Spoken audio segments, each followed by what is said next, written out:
क्या हम शरीर हैं, क्या हम मन हैं, या जो संसार की पीड़ा हम हृदय में छिपाए बैठे हैं हम वो हैं। तो दोस्तों, इस शरीर की वजह से संसार से हमारा नाता है।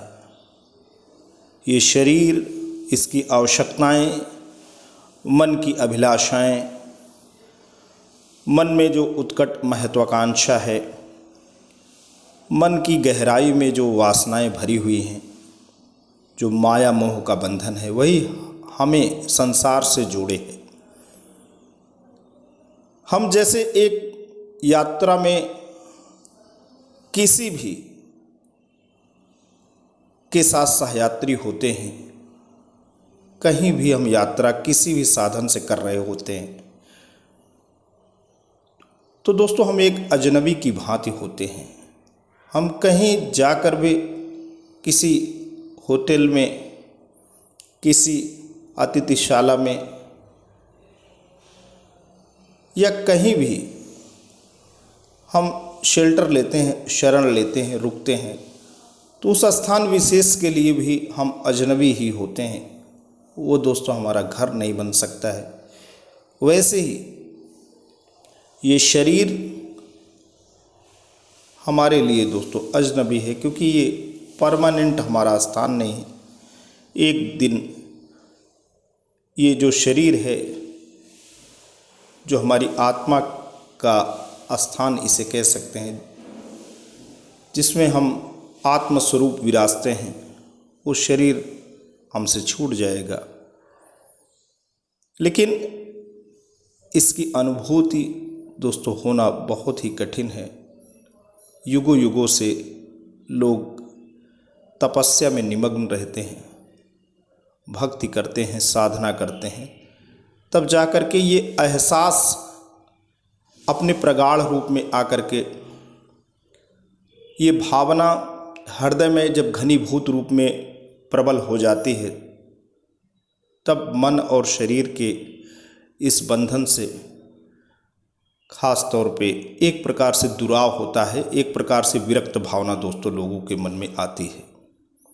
आज की जो कविता का प्रस्तुतिकरण है, कवि हृदय दर्पण के माध्यम से दोस्तों हम करने जा रहे हैं, वो हिंदी के सुविख्यात कवि श्री गोपाल दास नीरज जी की बहुत ही खूबसूरत मोहक कविता है। तमाम उम्र में एक अजनबी के घर में रहा, तमाम उम्र में एक अजनबी के घर में रहा। दोस्तों आइए इसका पाठ करते हैं। इसका जो संदेश है कि जो आत्मा है, जो परमात्मा का अंश है, वो इस शरीर में ही है, लेकिन आदमी के मन की स्थिति ऐसी है कि वो पूरी दुनिया में घूम टहल करके इसको ढूंढता रहता है। और जब इस बात का एहसास होता है कि जिसे मैं बाहर ढूंढ रहा हूँ वो बहुत ही पास हमारे मौजूद है, तो दोस्तों बहुत देर हो चुकी रहती है। आइए दोस्तों इस कविता का पाठ करते हैं। तमाम उम्र में एक अजनबी के घर में रहा, सफ़र ना करते हुए भी किसी सफ़र में रहा। वो जिस्म ही था जो भटका किया ज़माने में, हृदय तो मेरा हमेशा तेरी डगर में रहा। तू ढूंढता था जिसे जाके ब्रिज के गोकुल में, वो शाम तो किसी मीरा की चश्मे तर में रहा। वो और ही थे जिन्हें थी खबर सितारों की, मेरा ये देश तो रोटी की ही खबर में रहा।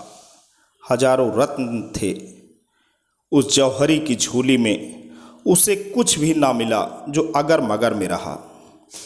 तो दोस्तों इस कविता के भाव आप दोस्तों जाने, थोड़ा समझने की कोशिश करते हैं।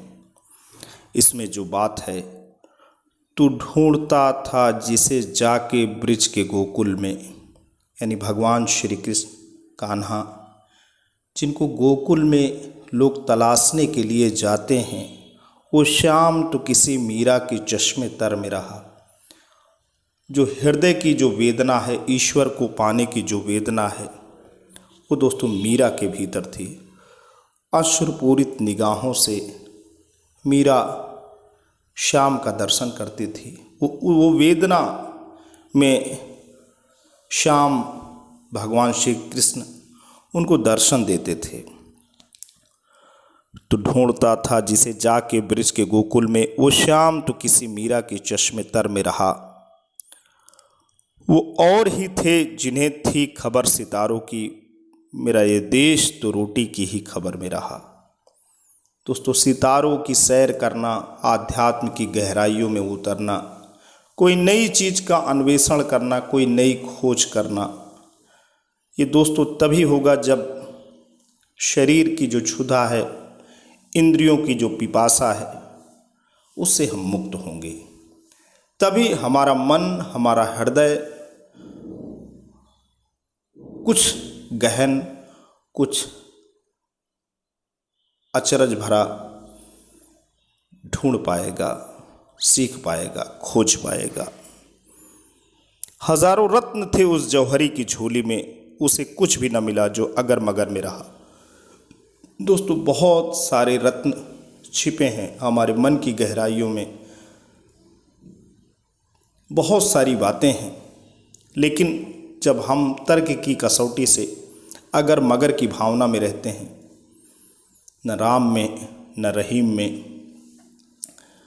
हमारी गिनती होती है दोस्तों, तो ऐसी स्थिति में आप कह सकते हैं कि अगर मगर में जो रहेगा, हजारों रत्न थे उस जौहरी की झोली में, उसे कुछ भी न मिला जो अगर मगर में रहा।